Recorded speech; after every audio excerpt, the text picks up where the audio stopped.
பிதா குமாரன் பரிசுத்தாவின் நாமத்திலே ஆமென். தலைகளை தாழ்த்தி கண்களை மூடி நாம் ஜெபம் செய்வோம். நேசிக்கிற பரலோக தந்தையே, தர்மியான ஓய்வு நாளுக்காக நன்றி செலுத்துகிறோம் சுவாமி. இந்த 4ஆம் மாதத்தின் 3ஆம் ஞாயிறாகிய இந்த ஞாயிறன்று ஈஸ்டர் திருநாளுக்கு பின் வருகின்ற 1ஆம் ஞாயிறாகிய இந்த நாளில் கூட நல்ல பிதாவே, இல்லங்களிலே நாங்கள் அமர்ந்து குடும்பத்தாரோடு நண்பர்களோடு இந்த ஊடகத்தின் வாயிலாக உம்மை ஆராதிக்க நல்ல பிதாவே ஒரு குடும்பமாக உடைய திருவசனத்தை வாசித்து உங்களுடைய வார்த்தைகளை கேட்க நல்ல பிதாவே எங்களுக்கு வாய்ப்பை தந்திருக்கிறீர். நீரே இந்த ஆராதனையை ஆசீர்வதியும். கிறிஸ்துவை ஆண்டவருமாக தேவனுமாக அறிக்கை எடுக்கின்ற ஒரு திருச்சபையாக எங்களை நீர் வழிநடத்தினோம். இயேசு கிறிஸ்து மூலமாக வேண்டிக் கொடுக்கிறோம் நல்ல பிதாவே, ஆமென். எனக்கு அன்பான சகோதர சகோதரிகளே, மறுபடியும் இந்த ஊடகத்தின் வாயிலாக உங்களை சந்திப்பதிலே மிக்க மகிழ்ச்சி.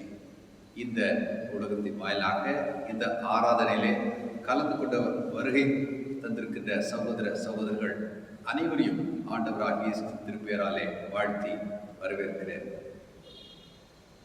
தேவனுடைய நாமத்துக்கு மகிமை உண்டாகும்படி பாமாலையிலே 9வது பாமாலை நாம் பாடுவோம். ஹிம் நம்பர் 9, பூலோகத்தாரே யாவரும்.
வாசிக்க வேண்டிய முதலாம் வேத பாடம் யாத்ராகமம் 3ஆம் அதிகாரம் 13 முதல் 17 வரை. யாத்ராகமம் 3 13 முதல் 17 வரை. அப்பொழுது மோசே தேவனை நோக்கி, நான் இஸ்ரவேல் புத்திரிடத்தில் போய் உங்கள் பிதாக்களுடைய தேவன் உங்களிடத்தில் என்னை அனுப்பினார் என்று அவர்களுக்கு சொல்லும்போது அவருடைய நாமம் என்ன என்று அவர்கள் என்னிடத்தில் கேட்டால் நான் அவர்களுக்கு என்ன சொல்வேன் என்றான். அதற்கு தேவன் இருக்கிறவராக இருக்கிறேன் என்று மோசேயுடனே சொல்லி, இருக்கிறேன் என்பவர் என்னை உங்களிடத்தில் அனுப்பினார் என்று இஸ்ரவேல் புத்திரருடைய சொல்வாயாக என்றார். மேலும் தேவன் மோசேயை நோக்கி, ஆபிரகாமின் தேவனும் ஈசாக்கின் தேவனும் யாக்கோபின் தேவனுமாய் இருக்கிற உங்கள் பிதாக்களுடைய தேவனாகிய கர்த்தர் என்னை உங்களிடத்துக்கு அனுப்பினார் என்று நீ இஸ்ரவேல் புத்திரத்துக்கு சொல்வாயாக. என்றென்றைக்கும் இதுவே என் நாமம், தலைமுறை தலைமுறை தோறும் இதுவே என் பேர் பிரஸ்தாபம். நீ போய் இஸ்ரவேல் மூப்பரை கூட்டி அவர்களிடத்தில், ஆபிரகாம், ஈசாக்கு, யாக்கோபு என்பவருடைய தேவனாயிருக்கிற உங்கள் பிதாக்களுடைய தேவனாகிய கர்த்தர் எனக்கு தரிசனமாகி உங்களை நிச்சயமாக சந்தித்து எகிப்தில் உங்களுக்கு செய்யப்பட்டதை கண்டேன் என்றும், நான் உங்களை எகிப்தில் சிறுமையிலிருந்து நீக்கி பாலும் தேன் ஓடுகிற தேசமாகிய கானானியர், ஏத்தியர், எமோரியர், பெரிசியர், ஏவியர், எபூசியருடைய தேசத்துக்கு கொண்டு போவேன் என்றும் சொன்னேன் என்றார் என்று சொல்லு என்றார். தேவனே உமக்கு ஸ்தோத்திரம் உண்டாவதாக. இந்த நாளுக்குரிய நற்செய்தி பகுதியை நாம் வாசிக்க கேட்போம். வாசிக்கும்படியாக கொடுக்கப்பட்ட நற்செய்தி வேதபாடம் பரிசுத்த யோவான் எழுதின நற்செய்தி நூல் 20ஆம் அதிகாரம் வசனங்கள் 24 முதல் 29 வரை. இயேசு வந்திருந்த போது 11 ஒருவனாகிய திதிமு எனப்பட்ட தோமா என்பவன் அவர்களுடனே கூட இருக்கவில்லை. மற்ற சீஷர்கள் கர்த்தரை கண்டோம் என்று அவனுடனே சொன்னார்கள். அதற்கு அவன், அவருடைய கைகளில் ஆணிகளில் உண்டான காயத்தை நான் கண்டு அந்த காயத்திலே என் விரலை விட்டு என் கையை அவருடைய விழாவிலே போட்டால் ஒழிய விசுவாசிக்க மாட்டேன் என்றார். மறுபடியும் 8 நாளைக்கு பின்பு அவருடைய சீஷர்கள் வீட்டுக்குள்ளே இருந்தார்கள். தோமாவும் அவர்களுடனே இருந்தான். கதவுகள் பூட்டப்பட்டிருந்தது. அப்பொழுது இயேசு வந்து நடுவே நின்று, உங்களுக்கு சமாதானம் என்றார். பின்பு அவர் தோமாவை நோக்கி, நீ விரலை இங்கே நீட்டி என் கைகளை பார், உன் கையை நீட்டி என் விழாவிலே போடு, அவிசுவாசியா இல்லாமல் விசுவாசியா இரு என்றார். தோமா அவருக்கு பிரயோஜனமாக, என் ஆண்டவரே, என் தேவனே என்றார். அதற்கு இயேசு, தோமாவே, நீ என்னை கண்டதினாலே விசுவாசித்தாய், காணாதிருந்தும் விசுவாசிக்கிறவர்கள் பாக்கியவான்கள் என்றார் என்பதே. கிறிஸ்துவே உமக்கு மகிமை உண்டாவதாக. ஜெபம் செய்வோம். என் கண்மலை மீட்புமாய் கர்த்தாவே, என் வாயின் வார்த்தை இருதயத்தின் தியானமும் உடைய சமூகத்திலே பிரதியானதாக. ஆமென். ஒவ்வொரு வாரமும் ஆராதனைக்கு நாம் வரும் பொழுது தேவ செய்தியை கேட்ட பிறகு நம்முடைய விசுவாசத்தை நாம் அறிக்கை செய்கின்றோம். அது நற்கரணி ஆராதனையாக இருக்கும் பொழுது நெசியா விசுவாச பிரமாணத்தையும், மற்றபடி நாம் அப்போஸ்தலர் விசுவாச பிரமாணத்தை அறிக்கை செய்கிறது வழக்கம். இந்த விசுவாசத்தை அறிக்கை செய்யும் பொழுது நாம் பல காரியங்களை நாம் அறிக்கையிடுவதை பார்க்கின்றோம். தென்னிந்திய திருச்சபையின் அட்டவணையின்படி ஈஸ்டர் ஞாயிற்கு பிறகு இருக்கின்ற இந்த முதலாம் ஞாயிறு தியானிக்கும்படியாக நமக்கு கொடுக்கப்பட்டிருக்கிற தலைப்பு ஒரு அறிக்கையை போல்தான் இருக்கிறது. என்ன தலைப்பு? Affirmation of Christ as Lord and God. அதாவது கிறிஸ்து ஆண்டவர் என்றும் அவர் கடவுள் அல்லது தேவன் என்றும் உறுதிப்படுத்துவது அல்லது அறிக்கையிடுதல். இந்த நாளிலும் கூட நாம் ஒருவேளை எதற்காக கிறிஸ்துவை ஆண்டவர் என்றும் தேவன் கடவுள் என்றும் அவரை அறிக்கையிட வேண்டும்? இந்த கேள்வியை நாம் நம்மையே பார்த்து கேட்க வேண்டியதாக இருக்கிறது.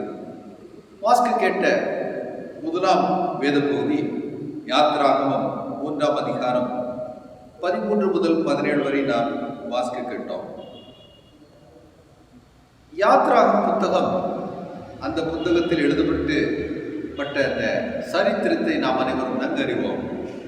ஒருவேளை அநேகர் கிட்டத்தட்ட 50 ஆண்டுகளுக்கு முன்பதாக வெளியிடப்பட்ட த 10 கமாண்ட்மெண்ட்ஸ் இருக்கிற திரைப்படத்தை, ஆங்கில திரைப்படத்தை ஒருவேளை பார்த்திருக்கலாம். இஸ்ரவேல் மக்கள் பட்ட பாடனுபவங்கள், அவர்கள் அதிசயமாக சிவந்த சமுத்திரத்தை கடந்து வந்தது, இந்த காட்சிகளை எல்லாம் அந்த திரைப்படத்திலே நாம் பார்க்கலாம்.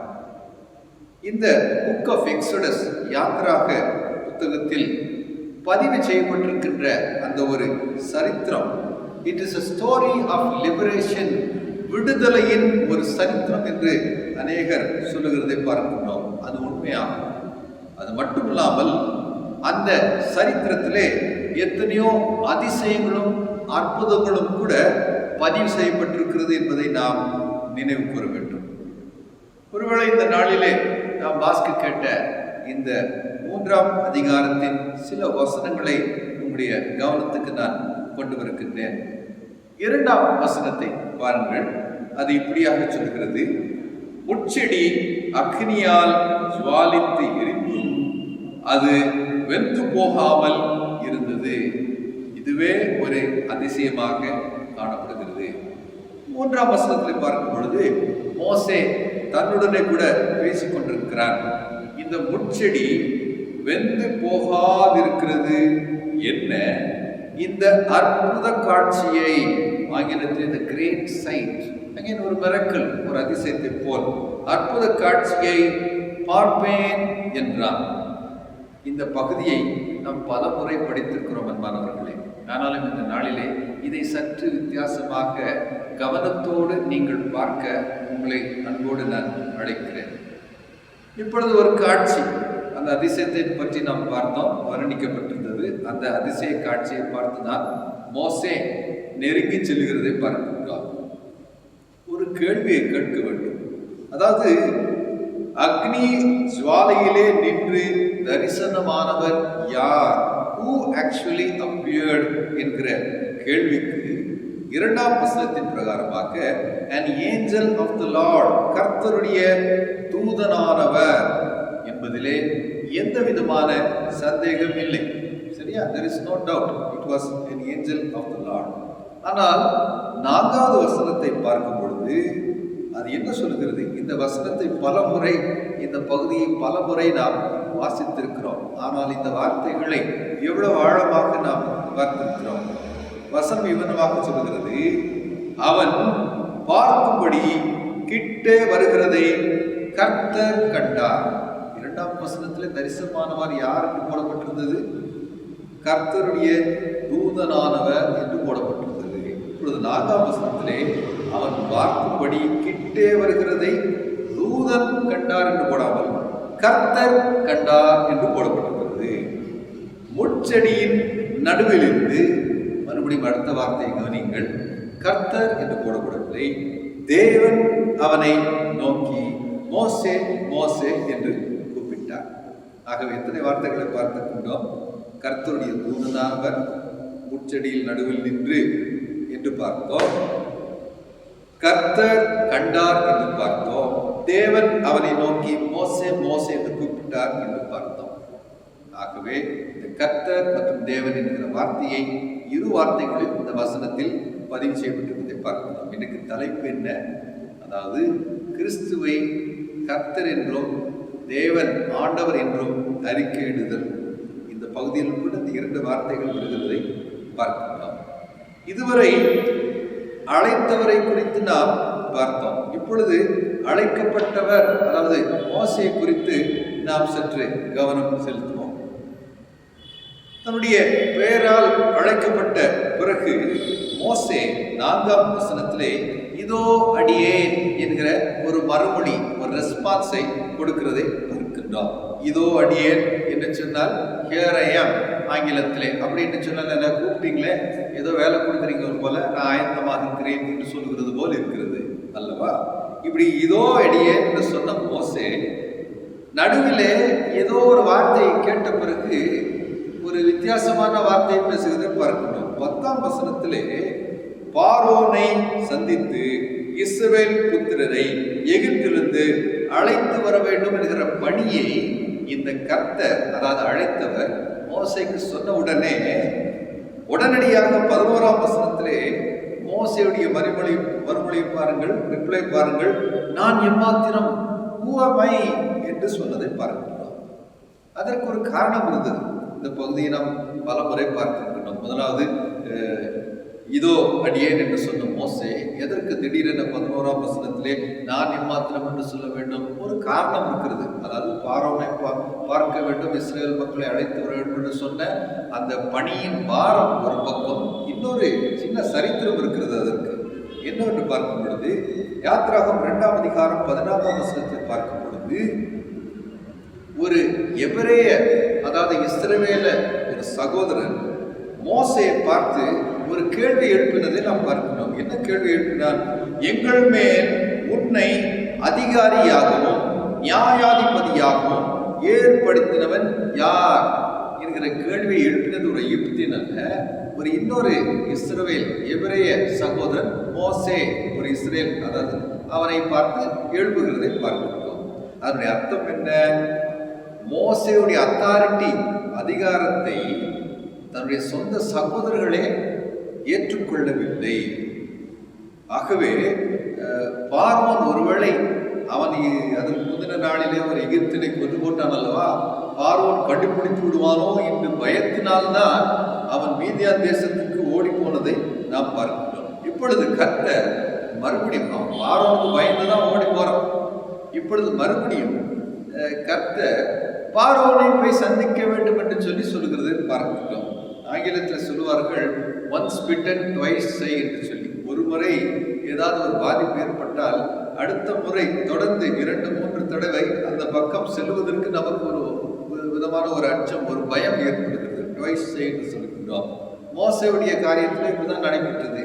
பார்வோனை பார்த்து பயந்து ஓடின மோசே மறுபடியும் கர்த்தர் அவனை பார்வோனை போய் சந்தி என்று சொன்ன பிறகுதான் நான் எம்மாத்திரம் என்று அந்த பழைய காட்சி நமக்கு நினைவுக்கு வருகிறது.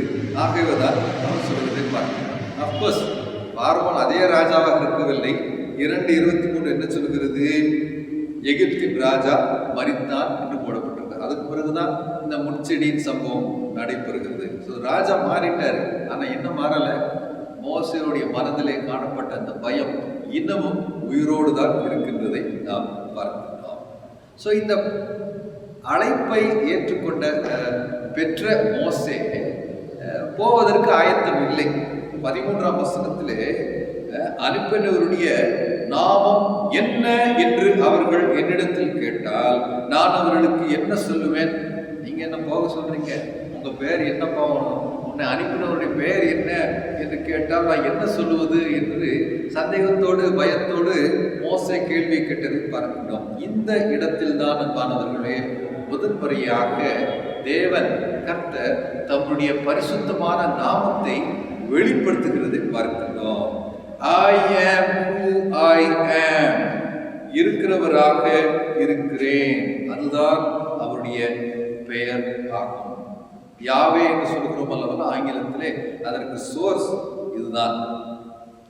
கேபிட்டல் லெட்டர்ஸ்ல LORD என்று எழுதும் பொழுது அது யாவே என்பதை தான் கூறுகிறது. யாத்ராகமம் 3:6 என்ன சொல்கிறது? மோசே தேவனை நோக்கி பார்க்க பயந்ததினால் தன் முகத்தை மூடிக்கொண்டான் என்று போடப்பட்டிருக்கிறது. இதே தேவன், இதே கர்த்தர் தான் இப்பொழுது மோசேயுடன் பேசுகிறதை பார்க்கின்றோம். இந்த காட்சியை JC கார்னல் அவர்கள் என்ன சொல்கிறார்? It is the revealed truth என்று சொல்கிறார். வெளியிடப்படுகின்ற ஒரு சத்தியம் மற்றும் கர்த்தருடைய கடவுளுடைய நேச்சர், கடவுளுடைய தன்மை இருக்கிறதா வெளிப்படுகின்ற ஒரு காட்சி இதுதான் என்று JC கார்னல் சொல்லுகிறதை நாம் பார்க்கிறோம். எனக்கு அன்பான சகோதர சகோதரிகளே, இந்த யாவே அல்லது இருக்கிறவராக இருக்கிறேன், I am who I am என்கிற பெயரை பொதுவாக இஸ்ரவேல் மக்கள் பயன்படுத்துவதில்லை. ஆகவேதான் அதற்கு பதிலாக அதோனாய், மை லார்ட் என்கிற வார்த்தையை ஒரு சப்ஸ்டிடியூட்டாக, இதற்கு பதிலாக பயன்படுத்தின ஒரு பெயர் என்று சொல்லி நாம் பார்க்கிறோம். ஒருவேளை இஸ்ரவேல் மக்கள் எகிப்து தேசத்தில் இருக்கும் பொழுது அவர்களை எகிப்து தேசத்துக்கு வழிநடத்தி வந்த தேவன் கடவுள் கர்த்தருடைய பெயரை மறந்திருக்க வாய்ப்பு இருக்கு. ஏன் அப்படி சொல்லுகின்றேன்? எவ்வளோ வருஷம் அடிமைத்தனத்தில் இருந்தாங்க? கிட்டத்தட்ட 430 ஆண்டுகள் அவர்கள் அடிமைத்தனத்தில் இருந்ததை பார்க்கிறோம். யாக்கோபுக்கு பெத்தேல் என்னும் ஸ்தலத்திலே ஒரு சொப்பனத்தின் வழியாக தரிசனத்தை தந்த கர்த்தரும் கூட ஆபிரகாமின் தேவனும் ஈசாக்கின் தேவனும் என்று சொல்லிதான் தம்மையே அறிமுகப்படுத்துகிறதை பார்க்கிறோம். இப்பொழுது நாம் 430 ஆண்டுகள் கடந்த பிறகு மறுபடியும் தேவன், கடவுள், கர்த்தர் அதே பெயரை சொல்லி இன்னும் சேர்த்து சொல்ல யாக்கோபின் தேவன் என்று சொல்லி தம்மையே வெளிப்படுத்துகிறதை பார்க்கிறோம். யாத்ராகம் 2ஆம் அதிகாரம் 24, 25 பார்க்கும் பொழுது ஒரு முக்கியமான ஒரு காரியத்தை நாம் கவனித்து பார்க்க வேண்டும். ஆபிரகாமோடும் ஈசாக்கோடும் யாக்கோபோடும் செய்த உடன்படிக்கையை நினைவு கூர்ந்தார். யார்? தேவன். மோசே நினைவு கூறவில்லை, மனிதர்கள் நினைவு கூறவில்லை, தேவன் கர்த்தர் நினைவு கூர்ந்தார். 25ஆம் வசனம் என்ன சொல்கிறது? தேவன் அவர்களை நினைத்தருளினார். இங்கிலீஷ்ல ரொம்ப நல்லா இருக்குது. God took notice of them என்று போடப்பட்டிருக்கிறது. சில நாட்களுக்கு முன்பதாக ஒரு யூடியூபில் ஒரு வீடியோ பார்த்து கொண்டிருந்தேன். நீங்களும் கூட பார்க்கலாம். வெஸ்ட்மின்ஸ்டர் ஆபி, அதாவது இங்கிலாந்து தேசத்தில் இருக்கிற ஒரு பெரிய திருச்சபை. அங்கே இந்த ஆண்டு 2020 நடைபெற்ற காமன்வெல்த் தேசங்களுக்காக ஒரு ஆராதனை நடைபெறுகிறது. அந்த ஆராதனையில் யார் பங்கு பெறுகிறார்? இங்கிலாந்து தேசத்தின் ராணி பங்கு பெறுகிறதை பார்க்கிறோம். அந்த முதலாவது பாடலை பாடுகிறார்கள். அவர்கள் வரிசையாக பலிப்பீடத்தை நோக்கி செல்கிறார்கள். கடைசியில் செல்லுவது ராணியும் பக்கத்தில் உள்ள பிரதான குருவானவர் செல்கிறார்.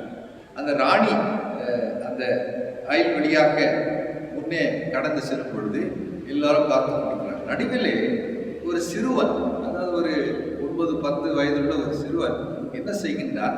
ராணியை பார்த்து கொண்டு திடீரென he waved his hand. இந்த திருச்சபைக்குள் இது நடைபெறுகிறது. நீங்கள் அந்த யூடியூப் காட்சியிலே அதில் பார்க்கலாம். இப்படி கை வீசுகிறதை பார்க்க ஒரு சின்ன எதிர்பார்ப்பு அவனுக்கு. ராணி என்னை பார்த்தா ரொம்ப சந்தோஷமா இருக்குமே என்று சொல்லி இந்த ஆண்டு நடைபெற்ற ஒரு காட்சி தான். ஆனால் ராணி திருச்சபைக்குள் இருக்கிற காரணத்தினால் ராணி இந்த சிறுவனை பார்க்கவில்லை. நேரடியாக அவங்க ஆண்டை நோக்கி பார்த்து கொண்டிருக்கிறார். ஒரு ராணி என்னை பார்த்தால் நன்றாக இருக்குமே என்று எதிர்பார்க்கின்ற ஒரு சிறுவன். இங்கே மனிதர்கள் எதிர்பார்க்கவில்லை, ஆனால் கர்த்தரே, தேவனே அவர்களை நினைத்தருளினார். God took notice. The queen didn't take notice of the boy, but God took notice of the people of Israel after hearing their cry. அவருடைய கூக்குரலை கேட்ட பிறகு தேவன் அவர்களை நினைத்தருளினார். அன்பானவர்களே, தர்மையான நாளிலே என் தேவனே, என் ஆண்டவரே என்று நாம் சொல்வதற்கு ஒரு காரணம் வேண்டும் என்று சொன்னால், இதை விடவா ஒரு அதிசயத்தை நான் உங்களுக்கு சொல்ல வேண்டும்? மனிதர்களை நினைவு கூறுகின்ற ஒரு கர்த்தர், ஒரு தேவன் இன்னமும் உயிரோடு இருக்கிறார். யோவான் 20ஆம் அதிகாரம் 24 முதல் 29 வரை நாம் வாசிக்க கேட்டோம். முதன்முறையாக உயிர்த்தெழுந்த கிறிஸ்து சீடர்களுக்கு தரிசனம் ஆன பிறகு, இன்றைக்கு வாரத்தின் முதல் நாளாகிய அந்த நாள் என்று கூறப்பட்டிருக்கிறது. சொன்னால் இன்னைக்கு அதே ஈஸ்டர் ஈவினிங் தான், ஈஸ்டர் சண்டே ஈவினிங் தான், மாலை வேளை. அவர்களை கண்ட சீடர்கள் அந்த அனுபவத்தை அந்த நேரத்தில் காணப்படாத தோமாவுக்கு அதை வர்ணிக்கும் போது அவர்களால் வர்ணிக்க முடியவில்லை. ஏன்னா அவ்வளோ அதிசயமான ஒரு காட்சி. அவனும் அதை முழுவதுமாக புரிந்து கொள்ள முடியவில்லை. அவன் ஒரு ஆசையை தெரிவிக்கின்றான், ஒரு எதிர்பார்ப்பை அவன் தெரிவிக்கின்றான். இந்த அனுபவம் உண்மைதான் என்று நான் நம்ப வேண்டும் என்று சொன்னால் எனக்கு சாட்சி, எவிடன்ஸ், ப்ரூஃப் தேவை என்று சொல்லி அவன் கேட்கின்றான். சாதாரணமான ஒரு கேள்விதான். ஆண்டவராக இயேசு கிறிஸ்து உயிர்த்தெழுந்தார் என்பதற்கு அவனுக்கு ப்ரூஃப் வேணுங்க, எவிடன்ஸ் வேணும்.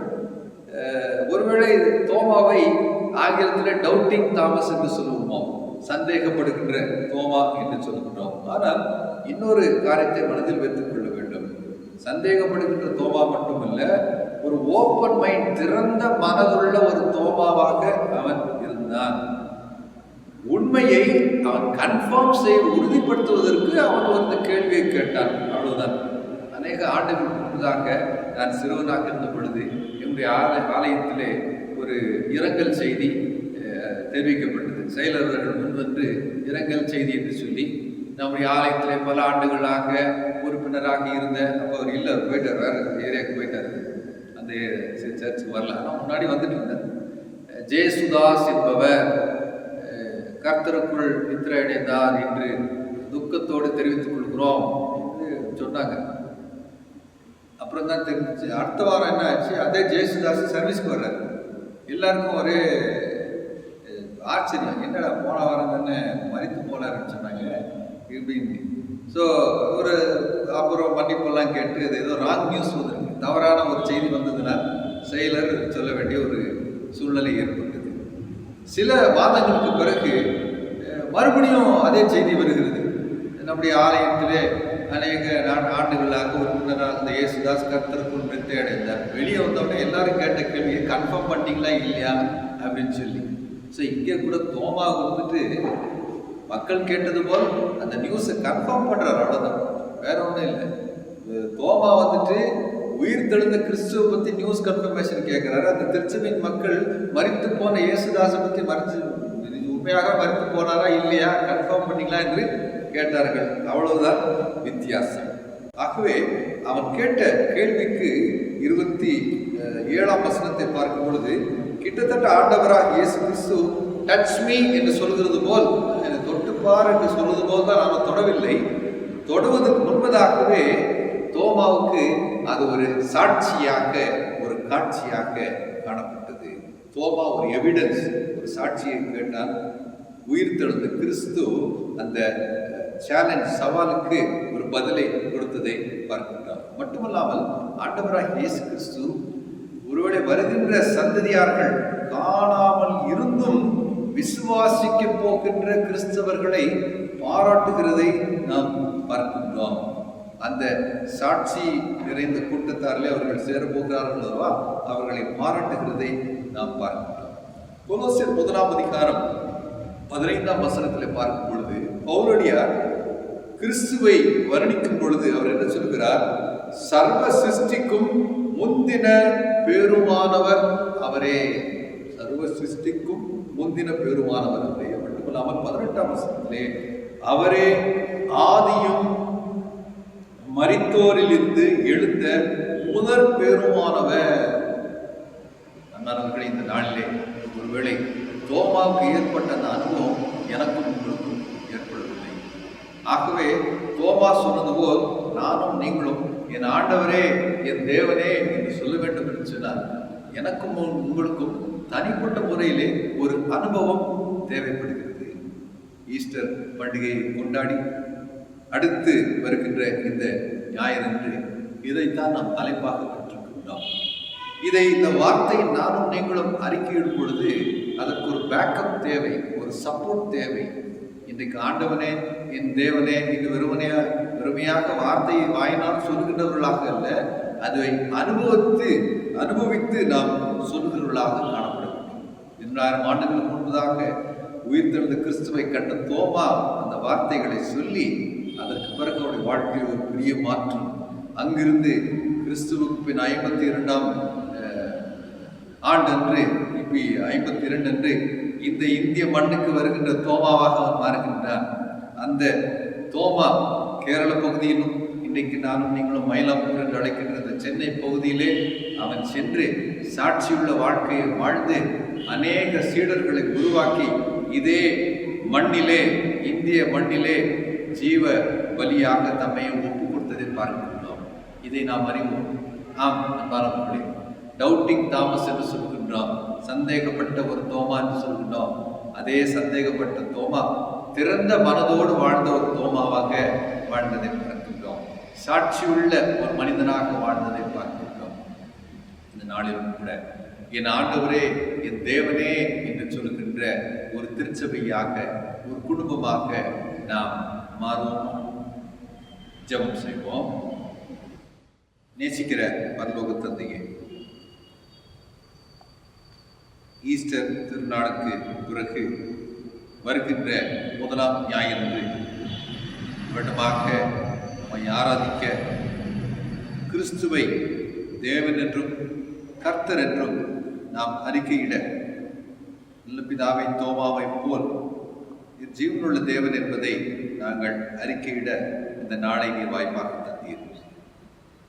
இப்பொழுதும் கூட சீடன் தோமாவை போல் ஒருவேளை சந்தேகப்படுகிறவர்களாக காணப்பட்டாலும் விசுவாசத்தினால் புதிய பலன் அடைந்து புதிய முகத்தோடு புதிய சத்தியத்தோடு முன் சென்று மற்றவர்கள் மத்தியிலே சாட்சி நிறைந்த ஒரு வாழ்க்கை வாழ எங்களையும் இந்த நாளிலே நீர் அழைத்திருக்கிறீர்.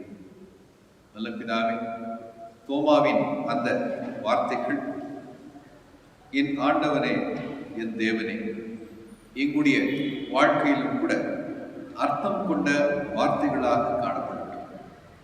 சடங்காச்சாரத்திற்காக என் ஆண்டவரே என்று சொல்லுகிறவர்களாக அல்ல, மாறாக மோசே தன்னுடைய வாழ்க்கையிலே கிரிகளை கண்டது போல், அதற்கு பிறகு உடைய மகிமையை அறிந்தது போல், தோமாவும் கூட உயிர்த்தெழுந்த ஆண்டவராக இயேசு கிறிஸ்துவை கண்ட பிறகு இந்த வார்த்தையை சொன்னது போல் நாங்கள் அனைவரும் கூட வாழ்க்கையிலே ஒரு புதிய அனுபவத்தை பெற வேண்டும். இந்த திருச்சபைக்காக ஜெபிக்கின்றோம். திருச்சபையில் உள்ள எல்லா குடும்பங்களுக்காக ஜெபிக்கின்றோம். கிறிஸ்துநாதர் ஆலயத்தை பிதாவே நீரே ஆசிரித்து அளித்து வந்திருக்கிறீர்.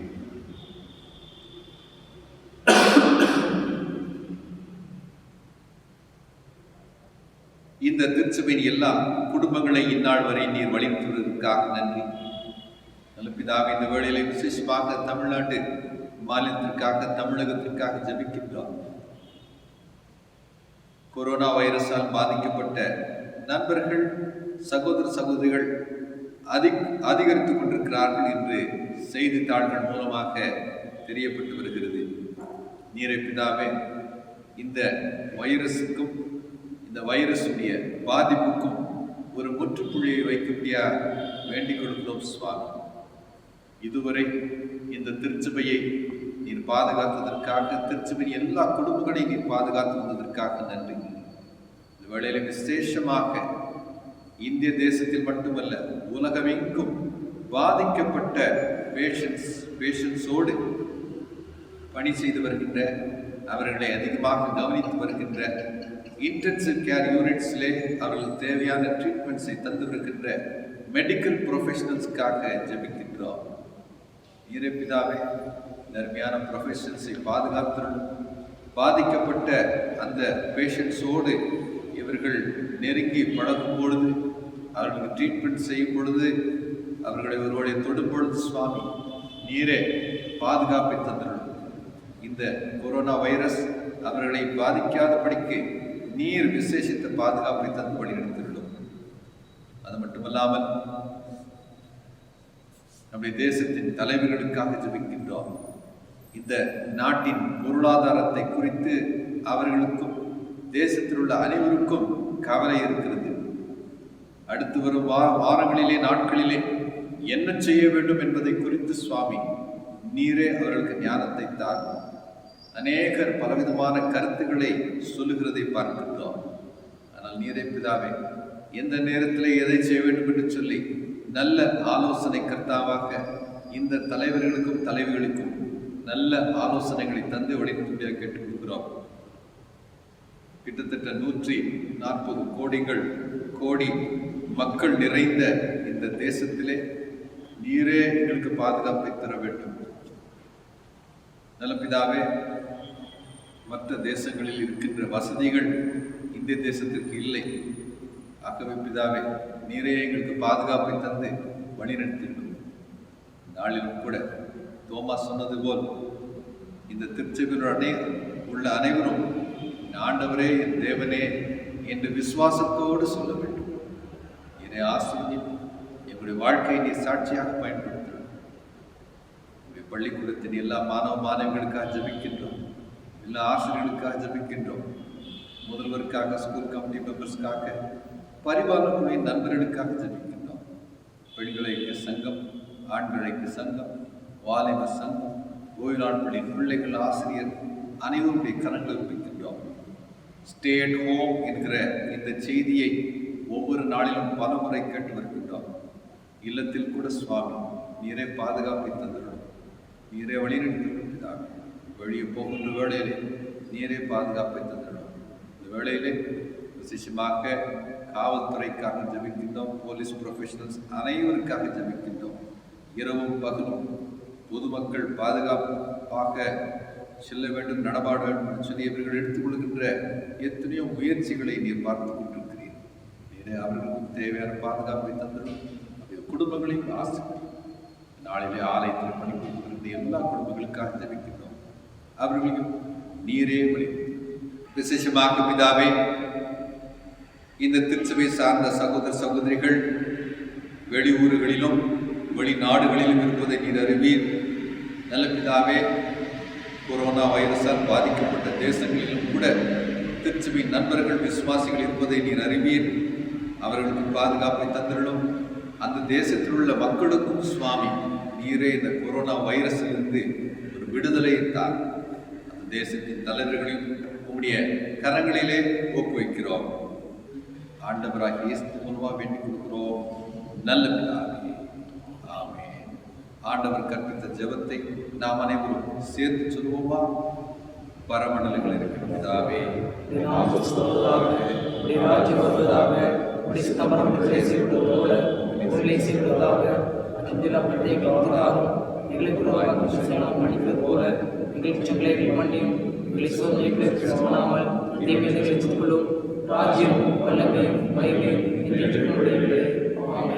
சேர்த்து சொல்வோம். என் ஆத்மாவே கர்த்தரை ஸ்துதி, என் முழு உள்ளமே ஸ்துதி, என் ஆத்மாவே கர்த்தரை ஸ்துதி, கர்த்தர் செய்த சகல உபகாரங்களையும்.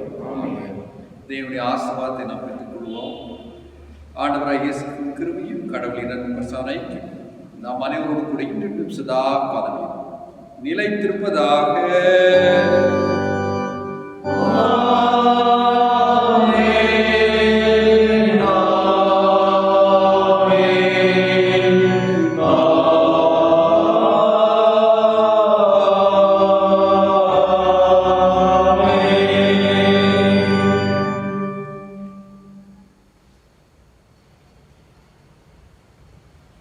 முடிவு கவியாக நாம் அனைவரும் பாமாலைகளிலே 271வது பாமாலையை நாம் பாடுவோம்.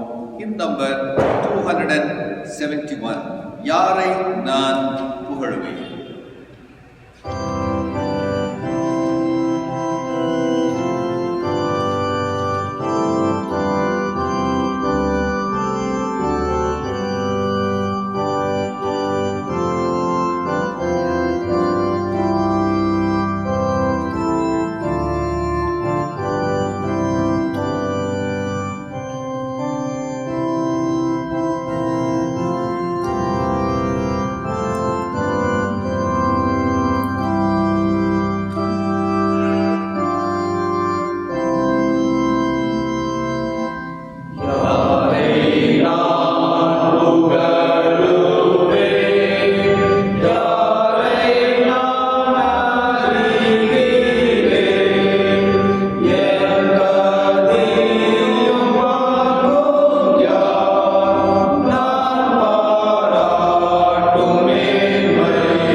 தாமோடே சென்று வருவோம். கர்த்தருடைய நாமத்தினாலே